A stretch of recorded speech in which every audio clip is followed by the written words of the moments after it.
instructional support materials to promote literacy. Based on that discussing later ng kanina, and topic is all about the techniques on how we're going to deal to or to teach the literacy. So this lesson is all about the instructional support. So based on the text, do you have any idea what is instructional? Shirley, you? From the words instructional support, what comes into your mind?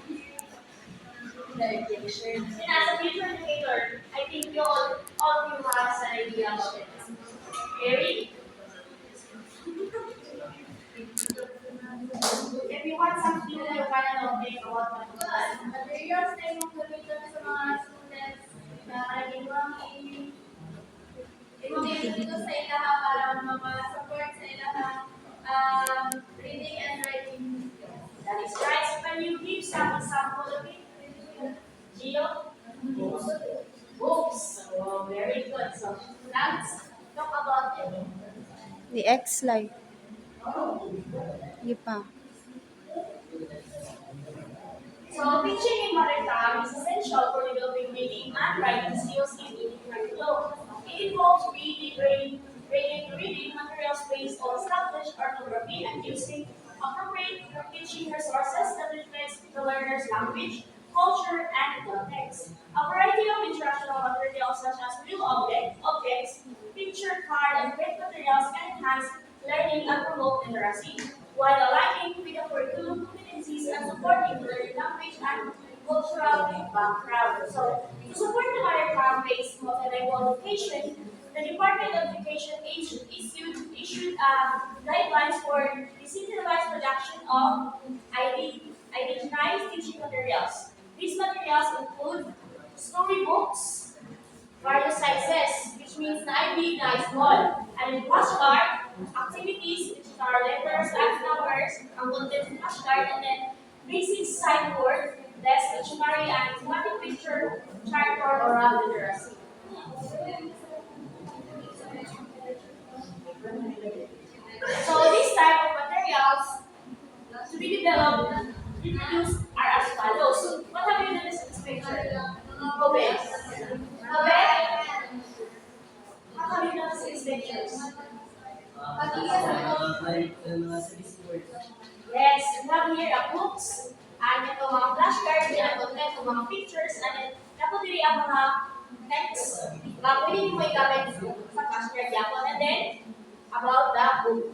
As you can see, we have here a big book and school book. So, storybook ay format of for lesson 8. So, di ba kay? Dili magandang part ma-introduce ni mo shared reading, which is na-iwasa na po yung malinaw. And then flashcards, ang flashcards na different types, na yung mga pictures, na yung mga numbers, na po mga words. And then basic sight word, grade level word picture, dictionary, and thematic picture for oral literacy.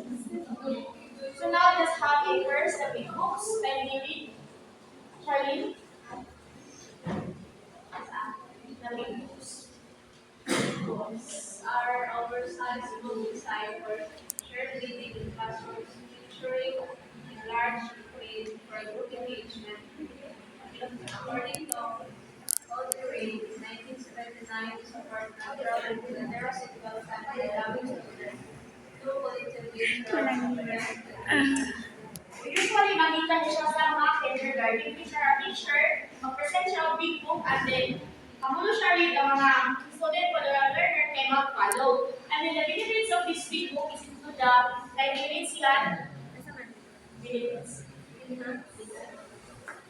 Key benefits of using big books include enhancing reading skills such as understanding print concepts and reading direction, encouraging children to maintain literate behavior, providing a safe and supportive learning environment, promoting focus, concentration on the text and illustrations, supporting non-competitive and cooperative learning among students. Yes, that is right. This is our the benefits because if the teacher will going to read on the textbook as what I have noticed on my past itong panahon na kay ang teacher kay magbasa na check gamit ang magamit siya stick or something yan ang gamiton para ito makasubaybay ang mga bata and kung basa siya dili siya magdugo which is what sa mga bata kay na sometimes pag naglalagay ng na siya i-pronounce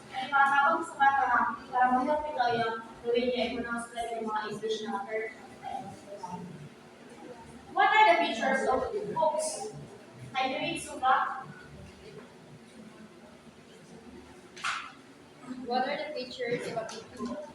Large text, extra spacing between words, and limited print on each page so everyone can read it. Okay? Ano? Clear connection between the words and the features, representation of words in text, rhyme, and rhythm. A story that engaging, interesting, fun, and easily remembered, and predictable text that enables the reader to predict how the story will develop and end. So, so what, sa marami sa big book na siya mga thematic, di ba? Like, if ever mag-talk siya about sa day, so ang yung color is all about the day. And then, ang large text, which is, pinipipili siya, like, sa mga keyword level, kay, pinipili ka sa letters. And then, lagi nila ang writing. Aspect with, ang sa mga reset na content, na ito ang mga code, which is, effective dito sa mga bata kayo. Kasi sometimes hindi na nakakatahol. So now, these are the big book events. We have here a shared reading. Can you read it on? Shared reading involves lectures and children using in large text together, exercising readings for comprehension and this approach leverages the idea that children learn to read through observation and participation, reading big and small books, valuable notes. Daily shared reading is recommended for kindergarten to third grade. Yes, kumatawag ko sa kanila shared reading. And the reading method, ang chance na nila kay it's all about basa-basa lang. Kung i-observe ang mga surroundings nila sa picture lagi ng video, kaya naman siya thematic, which is maka-engage sila ng interest of attention. And then shared reading is important because hindi lang kay ang ilang modern na lang magbasa lang, but also, hindi nila modern na kanil of friendship, hindi na makaiwas na ikaw or maka-communicate to others. So now, stories of the book for shared reading books. We have impact and excitement, a good plan and present features that support text, rhyme, rhythm, and repetition. So impact and excitement, kaya kanina po siya mga big books. Before nila i-open nila, ipagkita na sa teacher. Pagkita sa teacher, mag-curious sa mga kakatay. Kasi sulit anak nila. Sabi lang, ang thematic is very kind of interesting. Like, sample, i-release lang mga Barbie or robot na dito, makikita ka lang sa kanagagaw sa gawa sa kaya. Yes, ano ba, ipati lang previous images, makakuha sa ila attention. Para na po siya feedback. So, good that interesting features. Kaya naman siya, mostly, ang mga books na ginahapin sa kindergarten o sa primary level, nalibira ang mga katulog. And then ito, at the end of the story, na-describe ba learn, which is matapos sa ila kay learning ko niya sila. Hindi pa sila kailangan naman ito mga nakaportray. So, try na reading mo lang yung kanina. So, we are reading many advantages using a shared book reading. Can you read, telling me, the advantages of shared reading?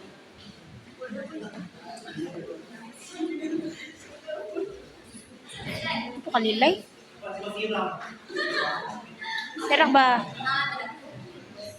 Tukog. Number one is build a community of reader, then promote reading strategy, increase awareness of concepts or read. Then builds sight word vocabulary, develops fluency, increase comprehension, and expand children's vocabulary. So, usually may tanong siya sa shared reading. Kaya kasi sometimes na, katoy mo ka, sabay mo basa, is na siya word na wala ni ko na yung malan, or naibawain mo, pero wala siya nakaibalo.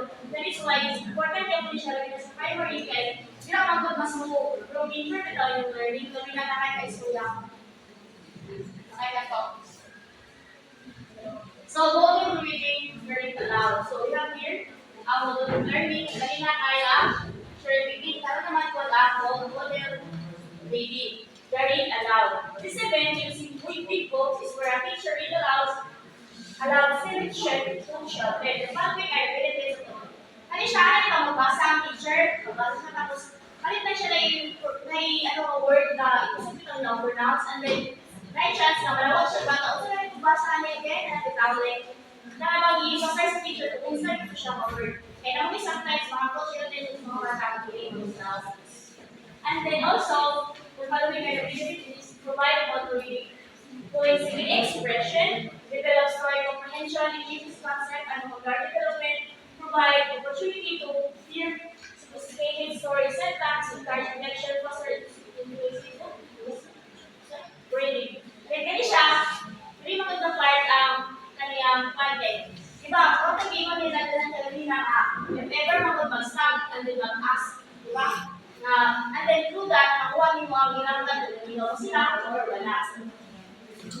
So, the third one is, naman siya, a book event, which is guided reading. So, guided reading, teachers select text appropriate for school groups of students with similar reading strength and needs, provide targeted instruction on specific reading strategies. And guided reading, kaya wala yung mag-demonstrate teacher or group, and then itong mga bata, isang bola, isang lang, itong mga video, hindi pa kayo, marami daw ano kasabayan sa uwan, kasi para makakatun sila, ang teacher, group sila, tapos mag-teacher yung mag-video nila.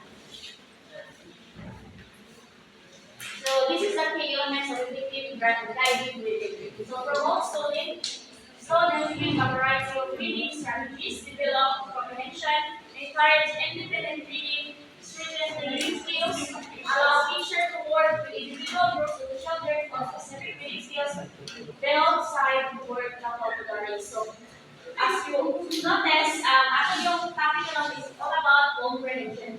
Ito, nag-issue mga words na nag-talk about comprehension. Kaya like, katong ito last meeting na comprehension is a must when it comes to reading. So now, independent reading. So independent reading is supported by a print-rich classroom environment, including big and small books in the student environment. It's crucial for developing reading fluency, automaticity, rating skills, and love of reading. Independent reading builds self-confidence as children tackle both familiar and loose text. So kani siya, kailangan matapitaw ang independent reading na wala sila ito yung yung basa from the words independent. But also, ang katong mga ilang nabasa ko is, it is nice kung naabit siya invented, which is, kapag ino na rin nakaka-hold sa ilang attention. Kaya mga bata, hindi sila sa colorful. So, now let us proceed to kaya kaya ito ang big books. Kaya naman ang so, can you read? Werner? Small books, scaled-down versions of big book, approximately 6 by 6, are a proven method for improving language literacy. They use the same production methods as big books, but in a smaller, more manageable size. Small books are also effective in guided reading, a small book instruction model. Teachers use them to select texts appropriate for students with similar reading levels and needs, focusing instruction on specific reading strategies. So, kaning small books daw, is ang ingon ni Werner, ang small books, mga niya, small version sa big books. And then, kani siya, mas essential ni siya kung natin ito sa one by one ng big books. Okay, dako ba lang Big naman mo siya, ito yun siya. So, here is a sample format of a guided reading lesson using small book. The small book guide story introduction, introduce a title and the author discusses our illustration, and the second storybook or picture talk. Assist prior knowledge, ask questions, and predict the storyline using pictures while studying language pattern and reading strategies. Diba? What have you applied? So, yung sa kanali na text sa plan. Dali ang text. Storybook.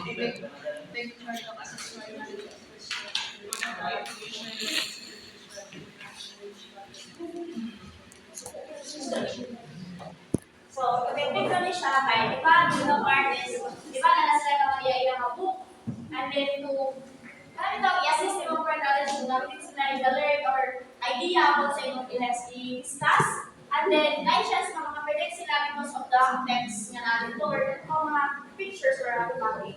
And then, the third is, first, reading the picture models, meaning using a small book, teaching language patterns and reading strategies. Students develop silently followed by discussion and information of understanding. So, kani siya, usually mo siya nitawag silent reading, which is teacher mo basa rin ang students ang follow without using the voice. So here's a sample format of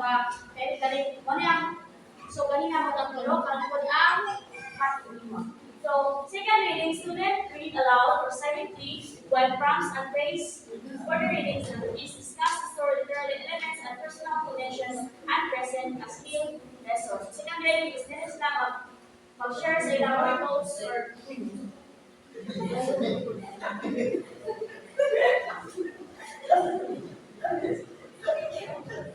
so, dili ka part kasi daw, matatag sila sa ilang, matatag sila example sa ilang kaubulingon. Like, ako po teacher ka, dahil mga bata nga, mayroon ito, teacher, na-experience na ako teacher, may na ikaw, hindi na siya ang second reading. Like, dili lang ka mag-matter sa book, but then, i-apply mo bilang imo, bilang one. And okay, sometimes na, do that, makakatupag advices mo maraming tutula. And then, independence practice, student read independently or in pairs, respond in writing and participate in follow-up activities. The goal of guided reading is to enhance reading mastery and understanding of literary elements. So, again, what is the goal of guided learning? Banawa? What is the goal of guided reading?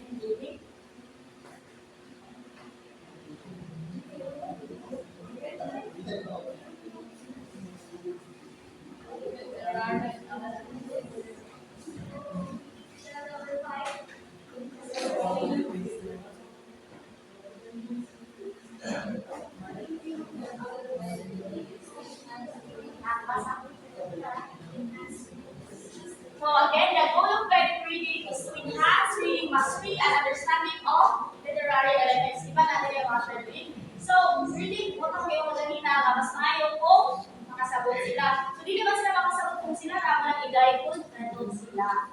So, next. Alphabet chart. Are you familiar with this? Alphabet chart? Yes. Familiar, kasi mga itong nagkaalam, class, right? Alam ko na something, one, and then sa mga sa gila may friendly, no? Tapos tayo so, what is siya example sa alphabet chart? So, alphabet charts are a valuable friend-based teaching tools for mother tongue. We establish orthographies, visually present uppercase and lowercase letters alongside corresponding images and their names. These aids are developing better communication, understanding letter order, political skills, and picture identification. So, ano siya, hindi na naka-letter na bilang ginaano, letter lang ina-recognize, but also, ang mga pictures, diba? Example, napakita ng apple. So, saan yun siya? What's the apple? First letter is apple. Small leaves yan, diba? And then, kasi word is apple, yung apple siya. Like, example, if you think kayo alphabet chart, like, makalerty guys sila, like, kung ano na marag na siya step by step, hindi lang like, dito ba, kasi siya, like, ipahula-hula sa lima ba, before hindi siya na. Yes. So, alphabet timer. Again, isa na ito, big books, school books, alphabet charts, and alphabet timers. Alphabet timer. To foster fluent reading comprehension, teachers should kindly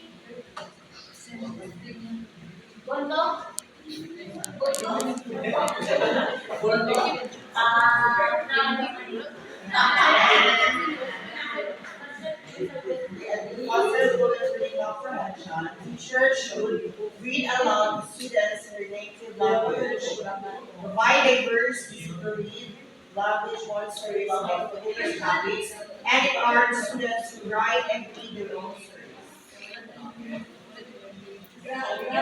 So, muna siyang para way bitaw para mga alphabet timer. Ang imong gamitin na language versus kato yung familiar sa languages. Example, if nasa society na o sa school na mostly nasa bukid, so di na makakalit sa English, there's a chance na lumera ka sa English. And then, provide them first kay if ever man ko nilang iwan na English speaking po, dapat po ako sa house na mag-translate. Kaya para po masaktan nila kung sa kay suppose mother tongue sa mga kusalon na puros Bisaya. And then there's a chance na mabalo lang sa so dapat as a teacher, dapat kayo iiyak sa for them kung mana sila, matubag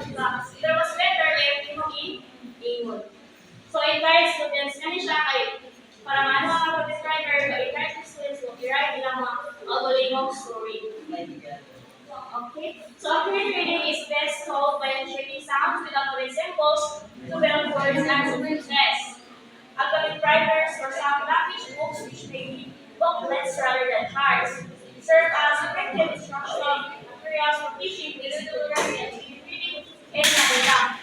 Hindi ba ano yung academic writers mo na siya, yak mo siya, ano lang content natin kailangan sa pag-bola. Ang content nito ano kailangan sa pag-bola.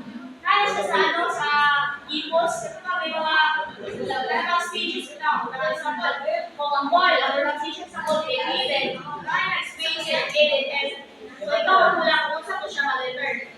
That is the sample of academic writers. So why do we need the books? We need the sound of a language book. The sound of language books introduce students to the sound that are associated with the symbols that are used to write in their language. It also teaches students how to put the sound together to create words and sentences on phrases. So, sa'yo magsagda na ako Sinday. Sinday, sa balik mo.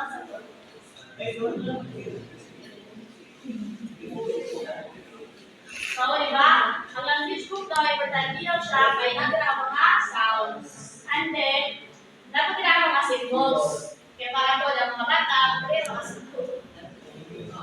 So, each lesson in the sound of our language book has a following parts. Can you read the 1-4 number Dave? What number 4 sound?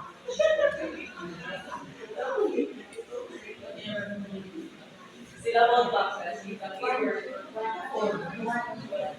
the new symbol that is to be learned in that lesson. The keyword which contains the new symbol name, the keywords which represent the keyword syllable, look at reading. Syllable boxes, we can read or just 2 or more syllables. So, number 5, can you read my name? 1 to 8. Number 5. The break the word and make the word activity.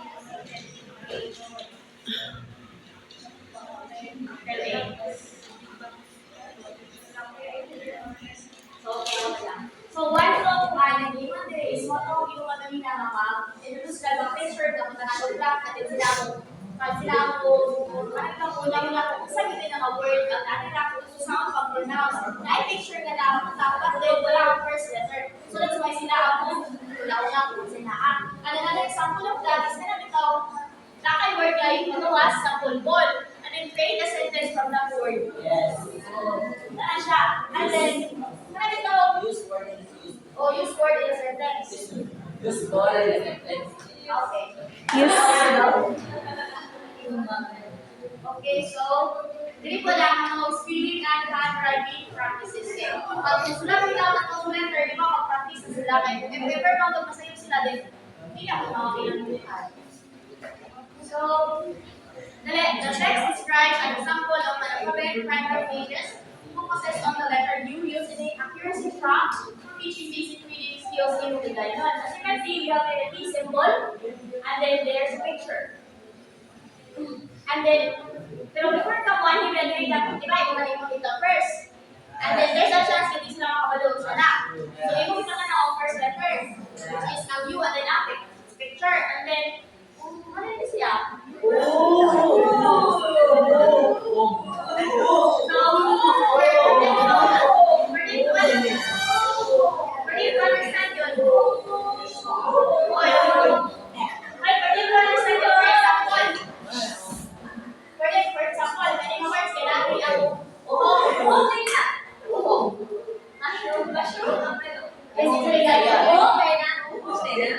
Oo, wala. Okay na. So, sa example, natin yung words na umom.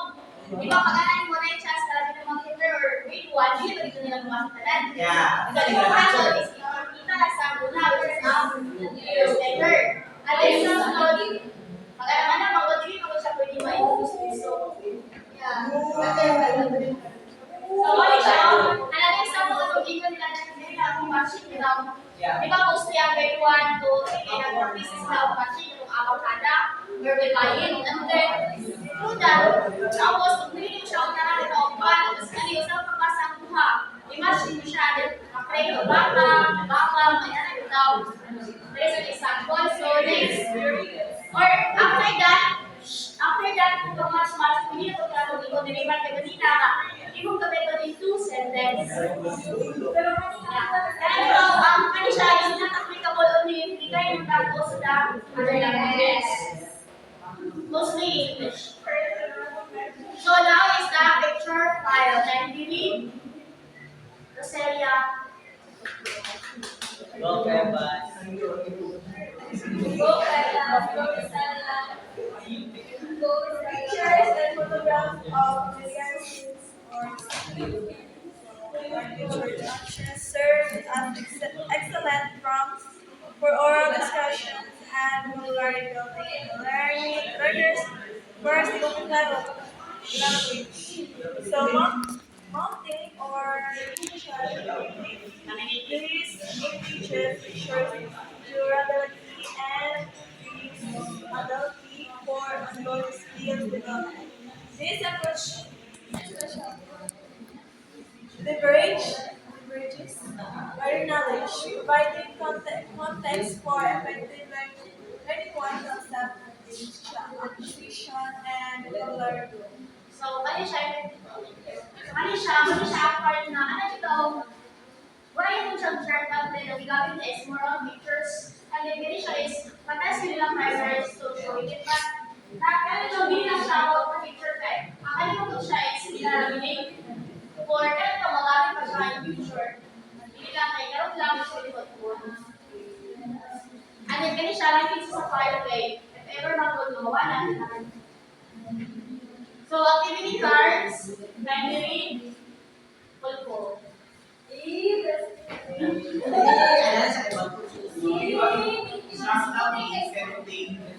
Cards that make it work out and follow up candidates. So, make sure you respond questions.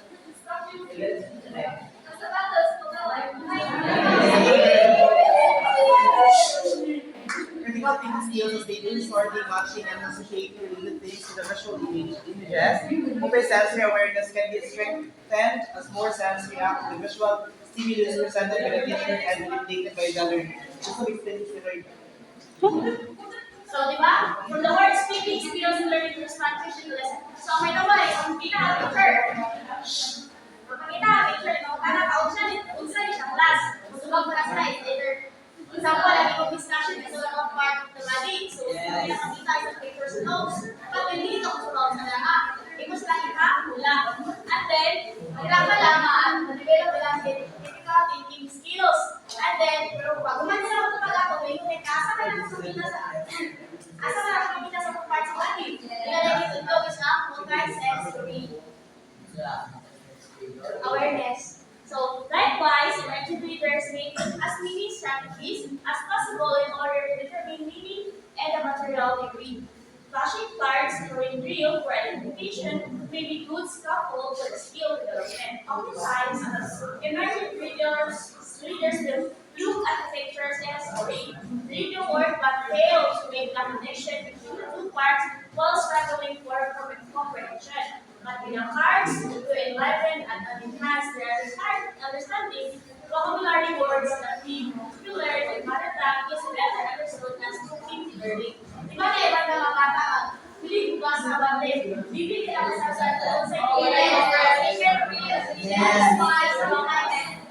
mostly, lagi ka ng mga pictures, kaya at sa mga pictures, lagi nakakita sa mga emotions, example, sad, sabi lang sa sad, sabi ba, hindi na pag-inaw ang words, dapat doon na ay mga events, for them to have time. Ito ko sa example kung sa gitna siya. Yes, great. Now, let's proceed to short stories. Ang materials can be read.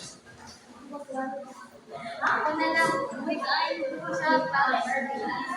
Sa Chart stories. These are charts with pictures and stories that are usually used to develop listening skills, oral, language skills, and fluency among young learners. They aim to develop spontaneity in learners when they repeat experiences called from prize knowledge, which are stimulated by pictures in the chart. These picture files must represent community knowledge and cultural practices that learners should be made aware of, just like big books. Chart storying can be used in shared reading activity. Also, they can be used for activity after shared reading by the impromptu question and answer teacher. It can be made out of A3 size paper of half of manila paper and clipped together on the top side with the other chart story so that it will be easy to flip over. So, sa mga hindi. So, ang chart stories, man siya ang mga kapag na mga stories. Naku, ito nga siya, sa ibabaw is like picture. Ito itong pinaya, yung mga kailang sigya sa walang mga quote. And then, under na po, under or below the form, na ay mga buwan or pictures. Example of that is kato buwan, kato what ikaw, and then ay ilagaw. Na ay ring na kampo, which is, that's almost gold. And then, yun lang siya, effective sa book, also one of mga short stories. Kaya yung mga na 80 size paper, tiket-tiket mo siya, wala paper, ito yung butang. Okay? So, example. I believe Bonillas. What is one?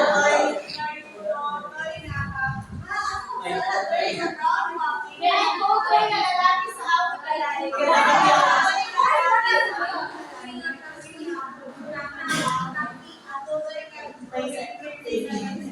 Ito ba?